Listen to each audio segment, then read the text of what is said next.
ترکی company کے لیے ایک بم شیل تھا، کیونکہ کمپنی کے مالک نے بیان حلفی دیا تھا کہ اس نے کانٹریکٹ کے لیے رشوت نہیں دی تھی۔ یہ ایک سفید جھوٹ تھا، کیونکہ جوائنٹ انکوائری ٹیم نے وہ سب ثبوت اکٹھے کر لیے تھے کہ کیسے سیاستدانوں اور بیوروکریٹس کو رشوت دے کر یہ کانٹریکٹ لیا گیا۔ سب سے بڑھ کر سیکرٹری پاور شاہد رفیق نے بیان حلفی دے دیا تھا اور پلی بارگن کے تحت پیسے بھی واپس کیے، ساتھ میں طریقہ واردات بھی بتا دیا۔ یہ پاکستانی بیوروکریٹ کا حال تھا جو کبھی میرٹ پر CSS کر کے اس ملک اور اس کے عوام کی قسمت بدلنے کے لیے سول سروس میں آیا تھا۔ لوگ کہتے ہیں کہ اگر ملک میں میرٹ آ جائے تو پورے ملک کی حالت بدل جائے، ملک ترقی کرے۔ سفارشی لوگوں نے ملک کا بیڑا غرق کر دیا ہے۔ میں ہمیشہ ایسے لوگوں سے پوچھتا ہوں کہ یہ پاکستانی بیوروکریٹ تو مقابلے کا امتحان پاس کر کے میرٹ پر assistant commissioner, DC، SSP، DIG یا IG یا دیگر محکموں میں لگتے ہیں، انہیں تو نوکری کے لیے کسی کو پیسے نہیں دینے پڑتے، پھر ان میں سے اکثریت کیوں کرپٹ نکلتی ہے؟ اگر یاد ہو تو بلوچستان کے ایک چیف سیکرٹری کے گھر سے 80 کروڑ روپے نقدی برآمد ہوئی تھی۔ سندھ میں ایک ڈپٹی کمشنر کروڑوں کا فراڈ کر کے باہر نکل گیا۔ کینیڈا میں سب سے زیادہ شہرت لینے اور اپنے بچوں کو سیٹل کرنے والے پاکستانی پولیس افسران ہیں، جنہوں نے وہاں کروڑوں کے گھر لیے ہیں۔ پاکستان سے پیسہ کما کر وہ بچوں کو کینیڈا اور دیگر ملکوں میں بھیج رہے ہیں۔ یہ تھی آپ کی کریم کلاس اور میرٹ پر بھرتی ہونے والے شاہد رفیق جیسے افسران، جنہوں نے اپنے 3-4 کروڑ روپے کے لیے پاکستان کو $1.25 ارب کا جرمانہ کرا دیا۔ بدنامی الگ سے کرائی۔ اگر شاہد رفیق سیکرٹری ہونے کے ناطے اس ڈرٹی ڈیل پر دستخط نہ کرتے تو کبھی وزیر اعظم ہاؤس فنانس یا پانی و بجلی کی وزارت کے وزیر یا افسران پیسہ نہیں کھا سکتے تھے۔ سیکرٹری کسی بھی وزارت کا پرنسپل اکاؤنٹ آفیسر ہوتا ہے اور اس کے دستخط کے بغیر کوئی پروجیکٹ منظور نہیں ہو سکتا۔ سیکرٹری تو بڑی چیز ہوتا ہے، اگر وزارت کا ایک معمولی سیکشن افسر بھی وزیر کے انٹرٹینمنٹ الاؤنس کو منظور نہ کرے تو وہ چائے تک نہیں پی سکتا۔ لیکن بیوروکریسی نے ہمیں ہمیشہ یہی بتایا کہ کیا کرتے، وزیر کا دباؤ تھا یا وزیر اعظم آفس کا دباؤ تھا تو کرنا پڑا، لیکن آپ نہ کرتے تو کیا ہو جاتا؟ آپ کو عہدے سے ہٹا دیتے، اگلا سیکرٹری پھر نہ کرتا تو کتنے سیکرٹریز کو وزیر اعظم ہٹاتا، مگر وہ درگزر کیا گیا جب سیکرٹری ملک اور عوام کے نام پر ٹین لے لیتے تھے۔ وزیر یا وزیر اعظم بھی ان کی قدر کرتے تھے۔ وہ وزیر اعظم اور وزیر نہ رہیں، نہ وہ سیکرٹری اور افسران۔ سب نے سوچا اس گنگا میں اگر وزیر اعظم یا وزیر نہا رہے ہیں تو ہم کیوں نہیں؟ یوں جنہوں نے وزیر اعظم اور وزیروں کو غلط کاموں سے روکنا تھا، انہوں نے سوچا کہ پورے ملک یا عوام کا ٹھیکہ ہم نے اٹھایا ہوا ہے۔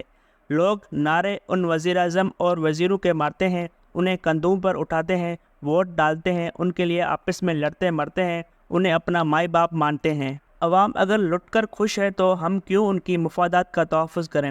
یوں بیوروکریسی نے سیاستدانوں کو کرپشن کے طریقے سمجھائے، خود بھی کرپٹ ہوئے اور ان حکمرانوں کو بھی کیا۔ بیوروکریسی نے ہر ڈیل میں خود زیادہ کمایا اور سیاستدان یا اپنے وزیروں کو کم مال دلوایا، لیکن بدنامی زیادہ سیاستدانوں کی ہوئی اور بیوروکریٹس نے رج کر کمائی کی۔ چند ایک بیوروکریٹ اگر ایماندار نکل آئے تو انہیں ان کے ساتھیوں نے جینے نہیں دیا، انہوں نے ان سیاستدانوں کے ساتھ مل کر سازشیں کر کے انہیں ہٹوایا اور پھر کھل کر خود بھی کھایا اور انہیں بھی کھلایا۔ یوں جسے پاکستان کی کریم کلاس کا درجہ دیا گیا تھا، وہ شاہد رفیق کی طرح کنٹریکٹس میں پیسہ بنا رہے تھے۔ اپنے ایک پاؤ گوشت کے لیے بیوروکریسی کے بابوں نے پورا اونٹ ذبح کر دیا۔ DMG افسر شاہد رفیق اس کی کلاسک مثال ہے کہ $500 ملین کی کانٹریکٹ میں 4-5 کروڑ روپے حصہ لیا، جس کے بدلے ملک کا اربوں روپے کا نقصان کر رہا تھا، بلکہ $1.25 ارب کا جرمانہ تک ہوا۔ یہ تھا وہ میرٹ پر اسسٹنٹ کمشنر لگنے والا افسر جس کی وجہ سے پاکستان دنیا بھر میں ذلیل ہوا، جرمانے بھگتے اور قوم کو مہنگی بجلی کا تحفہ ملا۔ اس دوران ترکی کمپنی کو علم ہوا کہ ان کی کرپشن پکڑی گئی ہے اور عالمی عدالت میں وہ ثبوت پیش ہوئے تو جہاں پاکستان کا جرمانہ ختم ہوگا، وہیں اس کمپنی کو ہمیشہ کے لیے عالمی کانٹریکٹس لینے سے بین کر دیا جائے گا۔ کمپنی اور ترکی کی بدنامی ہوگی۔ طیب اردوان جو اس $1.25 ارب جرمانے کو پاکستان اور ترک کمپنی کا کاروباری مسئلہ قرار دے رہے تھے، انہیں معاملے کی سنگینی کا احساس دلایا گیا۔ انہوں نے فوراً اس وقت کے وزیر اعظم عمران خان سے رابطہ کیا۔ عمران خان کو کہا گیا وہ ترکی کی کمپنی کا جرمانہ معاف کرانے میں مدد کر رہے ہیں۔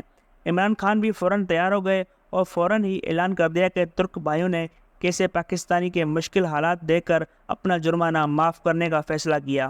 اس دوران خان کو بتایا گیا کہ حضور، ترکوں نے الٹا ہمیں لوٹا ہے، $500 ملین کے کانٹریکٹ میں بڑی کرپشن کر کے ہمارے ڈالرز وہ لے گئے، اب جرمانہ ادا کرنے کی باری ترکوں کی تھی۔ اس مشترکہ ٹیم کے ممبران کا بتایا گیا جس نے وہ کرپشن پکڑی تھی۔